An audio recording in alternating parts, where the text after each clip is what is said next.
ধরুন আপনি টাকাওয়ালা লোক, আপনার আছে গার্মেন্টসের ব্যবসা। আপনি ঠিক করলেন এবার খুলবেন একটা ব্যাংক। অ্যাকাউন্ট খোলার কথা বলছি না, কিন্তু আজ তো একটা ব্যাংক চালু করার কথা বলতেছি।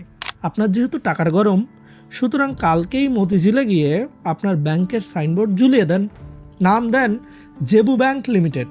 কিন্তু এটা করলে, অর্থাৎ বিনা লাইসেন্সে ব্যাংকিং কার্যক্রম করলে রেগুলেটরি এবং ফৌজদারি মামলায় পড়বেন। বাংলাদেশে একটি মুদি দোকান খোলা যত সহজ, একটি আর্থিক প্রতিষ্ঠান বা ব্যাংক খোলা তার চেয়ে হাজার গুণ কঠিন। টাকা থাকলেই ব্যাংক খোলা যায়? ভুল ধারণা। কারণ ব্যাংক মানে শুধু টাকা না, ব্যাংক মানে বিশ্বাস। আজ দেখব পদ্মার অন্তরালে আসলে কি ঘটে, ব্যাংক কিভাবে জন্ম নেয়, আর ব্যাংক আসলে কিভাবে টাকা বানায়। চলুন শুরু করি। কথার কথা, আমার বন্ধু রাশেদ আর আফসার দুজনেরই আছে গার্মেন্টসের ব্যবসা, দুজনেই সফল। 2025 সালের শুরুতে দুজনের মাথায় ভূত চাপলো, তারা ব্যাংকের মালিক হবে। রাশেদ হিসাব করে দেখলো তার ব্যাংক অ্যাকাউন্টে জমা আছে 1000 কোটি টাকা। 1000 কোটি টাকা গার্মেন্টসে খাটালে লাভ আসবে, কিন্তু সেটা ধীরে ধীরে। অন্যদিকে ব্যাংক হলো এমন এক ব্যবসা যেখানে আপনি ব্যবসা করবেন অন্য মানুষের টাকা দিয়ে, টাকা কামানোর ব্যবসা। এই কনসেপ্টের নাম হলো OPM বা আদার্স পিপলস মানি। ব্যাংক বললেই আমাদের মাথায় আসে সোনালী ব্যাংক, ব্র্যাক ব্যাংক, সিটি ব্যাংকের মতো ব্যাংকগুলো, যেখানে আমজনতা অ্যাকাউন্ট খুলে টাকা রাখে। এগুলোকে বলে কমার্শিয়াল ব্যাংক বা বাণিজ্যিক ব্যাংক। কিন্তু অর্থনীতির দুনিয়াতে আরও এক ধরনের ব্যাংক আছে, যারা সাধারণ মানুষের সাথে ডিল করে না। আপনার আমার মতো আমজনতা সেখানে অ্যাকাউন্ট খুলে টাকা রাখে না। এসব ব্যাংক সাধারণত এটিএম বা রিটেল ব্যাংকিং ইনফ্রাস্ট্রাকচার চালায় না। এদেরকে বলে মার্চেন্ট ব্যাংক বা ইনভেস্টমেন্ট ব্যাংক। পার্থক্যটা বুঝুন। কমার্শিয়াল ব্যাংক কাজ করে ডেট বা ঋণ নিয়ে। জনগণ অ্যাকাউন্ট খুলে ব্যাংকের টাকা জমা করে, সেই টাকা ব্যাংক ব্যবসায়ীদের ধার দেয়। ব্যবসায়ীরা সেই টাকা দিয়ে ব্যবসা করে, এরপর সুদে আসলে ব্যাংকে রিটার্ন দেয়। সেই সুদের কিছু অংশ ব্যাংক তার গ্রাহকদের দেয়, আর বাকি অংশ ব্যাংকের প্রফিট। এটাই তাদের ব্যবসা। এসব বাণিজ্যিক ব্যাংকের বস হলো বাংলাদেশ ব্যাংক, অর্থাৎ বাংলাদেশের সেন্ট্রাল ব্যাংক। অন্যদিকে মার্চেন্ট ব্যাংক কাজ করে ইকুইটি বা মালিকানা নিয়ে। মার্চেন্ট ব্যাংকের কাজ প্রাইভেট কোম্পানিকে শেয়ার মার্কেটে আনা, অর্থাৎ IPO করানো, আন্ডার রাইটিং করা, বড় বড় কোম্পানির মার্জার করা, কোম্পানি বিক্রি করা, পোর্টফোলিও ম্যানেজমেন্ট করা। এদের মূল আইটি আসে ফি এবং কমিশন থেকে। এদের বস হলো বিসেক বা Bangladesh security and exchange commission. Share বাজার নিয়ে আমার আগের ভিডিওটি দেখলে এই বিষয়গুলো আরও ক্লিয়ারলি বুঝবেন। তো আমার বন্ধু রাশেদ চাই একটা কমার্শিয়াল ব্যাংক, আর আফসার চাচ্ছে মার্চেন্ট ব্যাংক খুলতে। রাশেদ খুব ফুরফুরে মেজাজে বাংলাদেশ ব্যাংকে গেল কমার্শিয়াল ব্যাংকের লাইসেন্স চাইতে। বাংলাদেশে কোনো কমার্শিয়াল ব্যাংক খুলতে হলে আইন অনুযায়ী সেটা হতে হবে পাবলিক লিমিটেড কোম্পানি, অর্থাৎ ব্যাংকের মালিক কেবল রাশেদ একা হতে পারবে না। এটা প্রাইভেট কোম্পানি নয়, হতে হবে পাবলিক কোম্পানি। আর বর্তমান গাইডলাইন অনুসারে নতুন কমার্শিয়াল ব্যাংক শুরু করতে ন্যূনতম 500 কোটি টাকার পেইড আপ ক্যাপিটাল বা পরিশোধিত মূলধন থাকতে হবে। 2019 সালের আগে যা ছিল 400 কোটি টাকার মতো।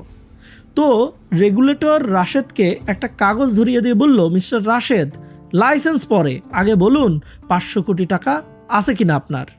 রাশেদ কইল, নাই মানে, ওয়েট দিতেছি। ব্যাংকের ক্যাপিটাল হিসাবে রাশেদ এই টাকা জমা দেবে। এটা হতে হবে একেবারেই তার নিজের টাকা। অন্য কোনো ব্যাংক বা আর্থিক প্রতিষ্ঠান থেকে লোন নেওয়া টাকা দিলে হবে না। এই টাকা রাশেদের নেট ওর্থ বা সম্পদ হিসেবে তার ট্যাক্স ফাইলে ডিক্লেয়ার করা থাকতে হবে। অর্থাৎ আপনি শ্বশুরের কাছ থেকে ধার করে বা অন্য একটি ব্যাংক থেকে 500 কোটি টাকা লোন নিয়ে আরেকটি ব্যাংক খুলতে পারবেন না। টাকা হতে হবে 100% ক্লিন মানি। শুধু টাকা দিয়েই রাশেদের মুক্তি নেই, তাকে একটা কঠিন দলিলে সই করতে হবে, যার নাম ক্যাপিটাল মেইনটেনেন্স অ্যাগ্রিমেন্ট বা CMA। ব্যাপারটি অনেকটা মুচলেখা দেওয়ার মতো। চুক্তিটি হলো, ব্যবসা করতে গিয়ে ভবিষ্যতে যদি ব্যাংকের ক্যাপিটাল বা মূলধন কমে যায়, কিংবা ব্যাংক যদি বড় কোনো লসে পড়ে, তবে সেই লসের টাকা রাশেদকেই ভরতে হবে। প্রয়োজনে নিজের বাড়ি গাড়ি বিক্রি করে হলেও ব্যাংকের ক্যাপিটাল ঠিক রাখতে হবে।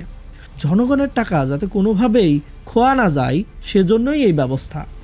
রাশেদ তখন বুঝলো ব্যাংক খোলা মানে শুধু টাকার খেলা নয়, এটা একটা দীর্ঘমেয়াদী কঠিন দায় বা লায়াবিলিটি। রাশেদ ভাবল, ব্যাংক যেহেতু পাবলিক লিমিটেড কোম্পানি হবে, সুতরাং এটা রাশেদের একা সম্পত্তি হবে না, এটা চালাবে বোর্ড অফ ডিরেক্টরস। এজন্য রাশেদ তার নিজের স্ত্রী, 2 ছেলে, ভাই, ভাবি সবাইকে ডিরেক্টর বানাইতে চাইল। ভাবল পারিবারিক ব্যাংক বানাবে সে। কিন্তু বিধিবাম, বাংলাদেশ ব্যাংকের গাইডলাইন স্পষ্ট। বর্তমানে একটি ব্যাংকের পরিচালনা পর্ষদে সর্বোচ্চ 20 জন পরিচালক থাকতে পারে। এর মধ্যে স্বতন্ত্র পরিচালক অন্তর্ভুক্ত থাকতে হবে। একই পরিবারের সর্বোচ্চ যদি 3 জন শেয়ার হোল্ডার হয় ওই ব্যাংকের, তবে সেই পরিবার থেকে সর্বোচ্চ 3 জন ডিরেক্টর বোর্ডে থাকতে পারবে। তবে এই গাইডলাইন চেঞ্জ হতে পারে। অনেক ক্ষেত্রে কেস স্পেসিফিক অ্যাপ্রুভাল থাকে। মোট কথা, একই পরিবার থেকে ডিরেক্টরের সংখ্যা কঠোরভাবে সীমিত করা হয়। রাশেদ চাইলেও তার ব্যাংকে পারিবারিক রাজত্ব কায়েম করতে পারবে না। এরপর সবচাইতে কঠিন ধাপ, fit and proper test. Bangladesh bank খুঁটিয়ে খুঁটিয়ে দেখবে আপনি বা আপনার কোম্পানি কি কখনো লোন ডিফল্টার ছিল কিনা, কোনো ট্যাক্স বকেয়া আছে কিনা, কোনো আর্থিক মামলা ঝুলে আছে কিনা। থাকলে গেম ওভার। পরিবারের ঘনিষ্ঠ কারো বড় লোন ডিফল্ট থাকলে রেগুলেটর বাড়তি স্ক্রুটিনি করবে। এই প্রসেসে অনেক বড় বড় রাঘব বোয়াল বাদ পড়ে যায়। অন্যদিকে আমার আরেক বন্ধু আফসারের মার্চেন্ট ব্যাংক খোলার ক্ষেত্রে ক্যাপিটাল রিকোয়ারমেন্ট তুলনামূলকভাবে কম। বিসেকের নিয়ম অনুসারে লাইসেন্স টাইপ অনুযায়ী 25 থেকে 50 কোটি টাকার দরকার হয়, সময় অনুযায়ী যা পরিবর্তনযোগ্য। ফুল সার্ভিস মার্চেন্ট ব্যাংকের জন্য সাধারণত 25 কোটি টাকার পেড আপ ক্যাপিটাল লাগে। কোথায় 500 কোটি আর কোথায় 25 কোটি।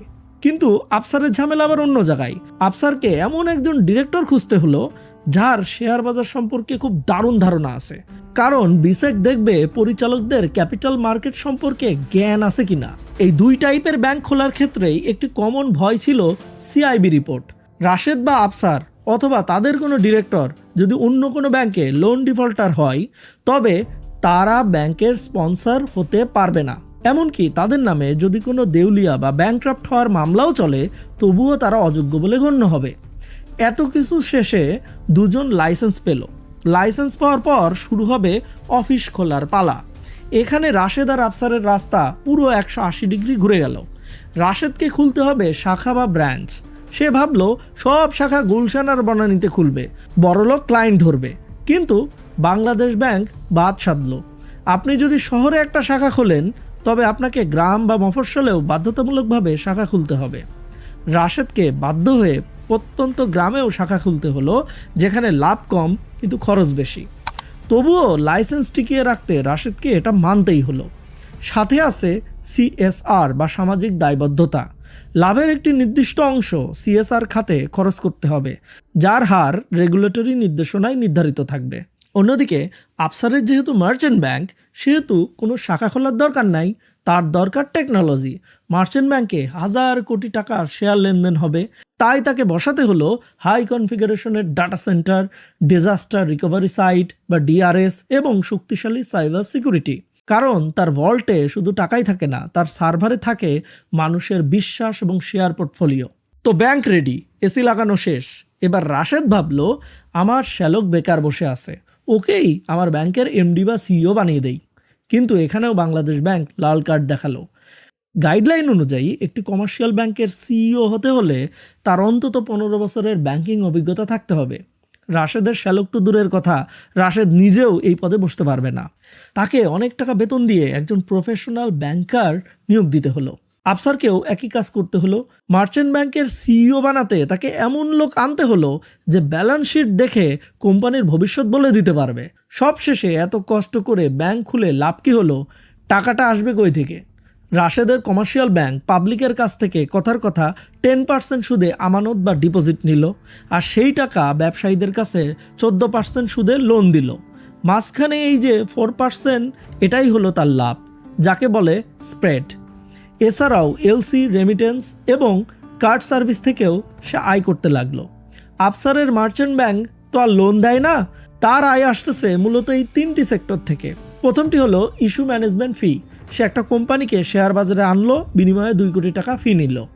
2, আন্ডাররাইটিং কমিশন, অর্থাৎ সে গ্যারান্টি দিল শেয়ার বিক্রি না হলে সে কিনবে, এর জন্য কমিশন নিল। আর 3 হচ্ছে পোর্টফোলিও ম্যানেজমেন্ট। সে ইনভেস্টরদের টাকা ম্যানেজ করে দিল এবং লাভের একটা অংশ কেটে রাখলো। কোনো কারণে রাশেদের মতো 500 কোটি টাকা যদি আপনার না থাকে, কিন্তু আপনার যদি 125 কোটি টাকা থাকে, তাহলে বর্তমান গাইডলাইন অনুযায়ী আপনার জন্য আর একটা অপশন খোলা আছে, সেটা হলো ডিজিটাল ব্যাংক। ডিজিটাল ব্যাংক মানে হলো এর কোনো শাখা থাকবে না, কাউন্টার নেই, সব কিছুই অ্যাপ এবং সার্ভার নির্ভর। কিন্তু শর্ত আরও কঠিন। আপনাকে দেখাতে হবে শক্ত আইটি অবকাঠামো, আলাদা data centre, disaster recovery site, cyber security audit. এছাড়াও সিইও হতে হলে শুধু ব্যাংকিং না, ডিজিটাল ব্যাংকিংয়ের অভিজ্ঞতা থাকতে হবে। আর মজার বিষয় হলো ডিজিটাল ব্যাংকও 5 বছর অথবা নির্ধারিত সময় পর আইপিও দিতে বাধ্য, অর্থাৎ শেষমেশ জনগণের কাছেই মালিকানা চলে যাবে পাবলিক লিমিটেড কোম্পানি হিসেবে। গল্পের শেষে রাশেদ আর আফসার দুজনেই এখন ব্যাংকার। বাইরে থেকে তাদের জীবনটা বেশ গ্ল্যামারাস, দামি গাড়ি, এসি, অফিস, 1000 কোটি টাকার লেনদেন সবই হচ্ছে। কিন্তু ভেতরের খবর হলো রাশেদ রাতে ঠিকমতো ঘুমাতে পারে না। কেন জানেন? কারণ তার ব্যাংক যে হাজার হাজার কোটি টাকা লোন দিয়েছে বিভিন্ন ব্যবসায়ীদের, তার একটি বড় অংশ যদি ফেরত না আসে এই টেনশনে, যাকে বলে নন পারফর্মিং লোন বা খেলাপি ঋণ। একটি বড় কোম্পানি দেউলিয়া হলে রাশেদের ব্যাংকের ভিত্তি নড়ে যাবে। জনগণ যখন লাইনে দাঁড়িয়ে টাকা তুলতে চাইবে এবং রাশেদের ব্যাংক টাকা দিতে পারবে না, তখন রাশেদের জীবন ঝালাবালা হয়ে যাবে। ব্যাংকিং ব্যবসা যেমন টাকার খনি, তেমনই এটা একটা হাউস অফ কার্ডস বা তাসের ঘরের মতো। একটা ভুল হলেই সব ধসে পড়তে বাধ্য। তো আজ এ পর্যন্তই। শেয়ার মার্কেট একেবারে সহজ ভাষায় গল্পের মাধ্যমে বুঝতে আমার এই ভিডিওটি দেখতে পারেন। আর চ্যানেলটি ভালো লাগলে অবশ্যই চ্যানেলটি সাবস্ক্রাইব করবেন। আর ভিডিওটি ভালো লাগলে শেয়ার করবেন আপনার বন্ধুবান্ধব সার্কেলে। ধন্যবাদ।